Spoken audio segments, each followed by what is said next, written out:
Hola a todos. En este vídeo vamos a resolver los ejercicios del examen de la EBAU de Física de la Comunidad de Cantabria de la convocatoria de junio 2022 correspondientes al bloque 5 de Física Moderna. El primero de ellos era el ejercicio número 9 de efecto fotoeléctrico. Vamos a ver lo que decía. Al iluminar un metal en un experimento con luz monocromática de longitud de onda en el vacío 649 nanómetros, se emiten electrones con una energía cinética máxima de 0,85 electronvoltio.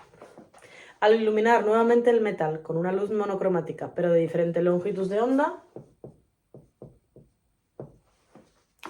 se emiten electrones con una energía cinética máxima de 1,89 electronvoltio. Calcular, apartado A por 1,5 puntos, el trabajo de extracción del metal y el rango de frecuencias en que se produce el efecto fotoeléctrico. Apartado B por 1 punto, la longitud de onda de la luz utilizada y el potencial de frenado en la segunda medida. Bueno, veamos cómo resolvemos este ejercicio. En el primer apartado nos piden el trabajo de extracción. Bueno, pues planteamos que la constante de Planck por la frecuencia de incidencia de la primera onda tiene que ser igual al trabajo de extracción más la energía cinética en el caso de la primera onda. Bueno, pues vamos a sustituir los valores. En primer lugar necesitamos saber la frecuencia y tenemos la longitud de onda. Como sabéis, la frecuencia puede obtenerse dividiendo la velocidad de la luz en el vacío entre la longitud de onda, o sea, 3 por 10 a la 8 metros por segundo, y la longitud de onda tendrá que ir en unidades coherentes, o sea, en metros, 649 por 10 a la menos 9, para pasar de nanómetros a metros. Esto nos da una frecuencia 1 de 4,622 por 10 a la 14 hercios. Vale, ya tenemos la frecuencia. H es la constante de Planck. El trabajo de extracción es nuestra incógnita y la energía cinética tenemos que introducirla en julios. Entonces lo que tenemos que hacer es pasar 0,85 electronvoltio a julios. Para hacer esto multiplicamos por la carga del electrón. 1,6 por 10 a la menos 19 julios es 1 electronvoltio. De forma que la energía cinética es 1,36 por 10 a la menos 19 julios. Bueno, sustituyendo tenemos constante de Planck, 6,63 por 10 a la menos 34, por la frecuencia 1, 4,622 por 10 a la 14, es igual al trabajo de extracción, más la energía cinética 1, que es 1,36 por 10 a la menos 19. De aquí podemos despejar el trabajo de extracción, que era lo primero que nos preguntaban en el apartado A. El resultado del trabajo de extracción es 1,704 por 10 a la menos 19 julios. Recordad que en física es imprescindible que todos los resultados lleven las unidades correctas. Bueno, pues por esto nos daban 0,75 puntos. Ahora tenemos que sacar el rango de frecuencias para el cual se produce el efecto fotoeléctrico. Ya sabéis que el efecto fotoeléctrico se produce para cualquier frecuencia superior a la frecuencia umbral, que puede obtenerse como la frecuencia mínima que va a ser capaz de extraer los electrones de la lámina del material, ¿vale? Y se obtiene dividiendo el trabajo de extracción entre la constante de Planck, es decir, haciendo en esta ecuación que la energía cinética es cero, porque no tenemos suficiente energía como para acelerar los electrones, lo único que hacemos es extraerlos, ¿vale? El trabajo de extracción ya lo hemos obtenido, era 1,704 por 10 a la menos 19 julios, y la constante de Planck, como sabéis, es 6,63 por 10 a la menos 34, ¿vale? Las constantes nos las dan en el enunciado del problema, y esto es julios por segundo, ¿vale? Julios por segundo para que me quede en segundos a la menos 1 o hercios la frecuencia umbral. En concreto me queda 2,571 por 10 a la 14 hercios, ¿vale? Y para responder en qué rango de frecuencias se produce el efecto fotoeléctrico, ponemos que se producirá el efecto fotoeléctrico para cualquier frecuencia superior a la f sub 0, que es la frecuencia umbral. Bueno, con esto hemos resuelto el apartado A del ejercicio 9. En el apartado B nos pedían la longitud de onda utilizada y el potencial de frenado de la segunda medida. Lo que vamos a hacer va a ser aplicar la misma ecuación en la segunda situación que tenemos.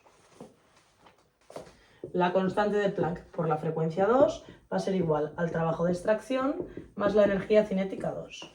Esto es 6,63 por 10 a la menos 34 y por la frecuencia 2 va a ser igual al trabajo de extracción, que era 1,704 por 10 a la menos 19, más la energía cinética. La energía cinética la tenemos que pasar a unidades coherentes y, si lo hacemos, nos va a dar 3,024 por 10 a la menos 19 julios. Bueno, pues de aquí despejamos la frecuencia 2. Nos queda 7,1317 por 10 a la 14 hercios. Vale, pero no nos pedían la frecuencia, nos pedían la longitud de onda, ¿sí? Así que tendremos que dividir C entre la frecuencia 2, o sea, 3 por 10 a la 8 metros por segundo entre 7,1317 por 10 a la 14 hercios, que son segundos a la menos 1. Bueno, esto nos da una longitud de onda de 4,207 por 10 a la menos 7 metros, ¿vale? Si la queréis poner en nanómetros, sería 420,7 nanómetros, ¿vale? Es lo mismo una que otra. Bueno, pues con esto tenemos la longitud de onda y nos falta obtener el potencial de frenado. Como sabéis, la energía cinética máxima en la situación 2 va a ser igual a la carga del electrón por el potencial de frenado. Por tanto, el potencial de frenado va a ser esa energía cinética máxima dividido de la carga del electrón. Sustituimos la energía cinética en julios y la carga del electrón en valor absoluto, ¿vale? La carga del electrón la damos en valor absoluto. Esto nos da un potencial de frenado de 1,89 voltios. Y con esto hemos terminado el ejercicio número 9 del examen. Veamos ahora lo que nos pide el último ejercicio del examen, el ejercicio número 10. En este ejercicio nos dice que tenemos 50 miligramos de americio de masa atómica 241 UMAS con periodo de semidesintegración de 432 años. En el apartado A nos piden el tiempo necesario para que la muestra pase de 50 miligramos a 10 miligramos. Como sabéis, podemos escribir que los núcleos en un determinado momento son igual a los núcleos iniciales de la muestra por e elevado a menos lambda t, ¿vale? Entonces, esta fórmula, como podéis comprender, es totalmente análoga a una en la que en vez de tener núcleos tengamos masa, ya que los núcleos tienen un determinado valor de masa porque están relacionados entre sí debido a sus partículas subatómicas.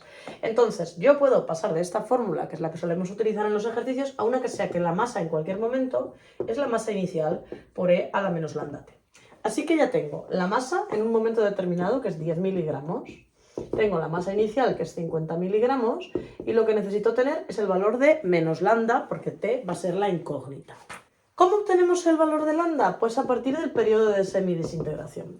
Como sabéis, el periodo de semidesintegración va a ser igual al logaritmo neperiano de 2 dividido de la constante de desintegración. Entonces, ¿a qué es igual lambda? Al logaritmo neperiano de 2 entre el periodo de semidesintegración, ¿vale? Si lo hacemos directamente en años, tendremos logaritmo neperiano de 2 entre 432, que nos decían que era el periodo de semidesintegración, y nos va a dar 0,016 y nos va a dar años a la menos 1. Entonces ya sabemos que hay que poner aquí un 0,016 y solo nos queda obtener la t, ¿vale?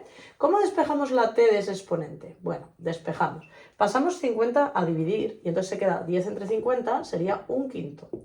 Esto es igual a e a la menos 0,016t.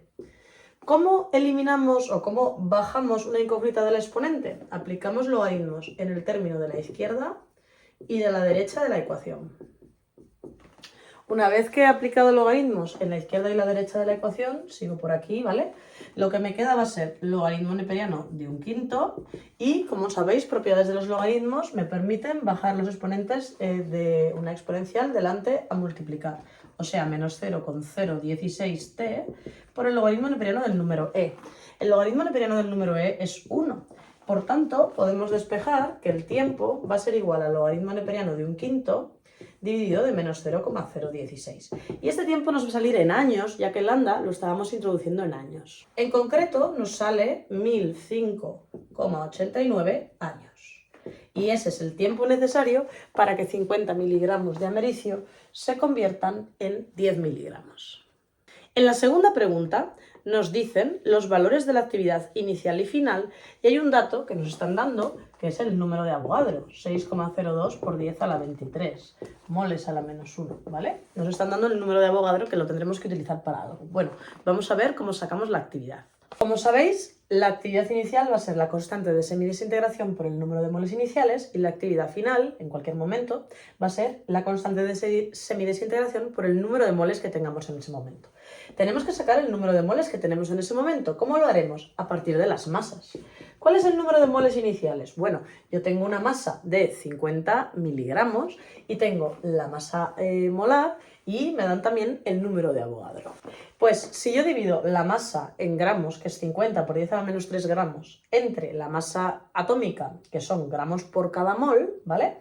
Esto me van a quedar moles en el numerador, ¿vale? Me van a quedar moles en el numerador y si luego lo multiplico por el número de Avogadro, que es 6,02 por 10 a la 23, eso serían mol a la menos 1, lo que estoy sacando es el número de núcleos, ¿entendido? Y me queda 1,249 por 10 a la 20 núcleos, ¿vale? Entonces, ¿cómo sacamos la actividad inicial? Multiplicando el valor de lambda, que ya lo teníamos, ¿vale?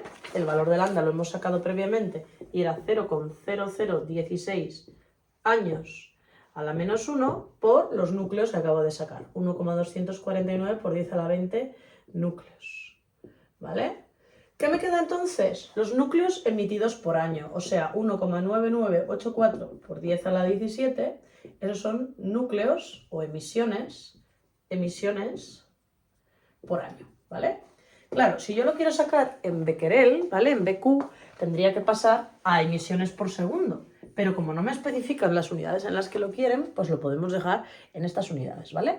Pero si quisiéramos pasar a BQ, tendríamos que poner un año y los segundos que hay en un año podemos utilizar factores de conversión, ¿vale? ¿Cuál es el número de núcleos que tenemos al final? Pues será los 10 por 10 a la menos 3 gramos dividido de la masa atómica en gramos por mol y multiplicado por el número de Avogadro. Vale, si hacemos esto, gramos se van, moles que irían arriba con moles a la menos 1 se van también, y lo que nos están quedando es los núcleos que tenemos al final, que son 2,498 por 10 a la 19 núcleos. Obviamente menos que al principio porque se han desintegrado. Si ahora sustituimos 0,0016 años a la menos 1 por el 2,498 por 10 a la 19 núcleos, bueno, pues nos quedará las emisiones al año, que son 3,9968 por 10 a la 16 emisiones año.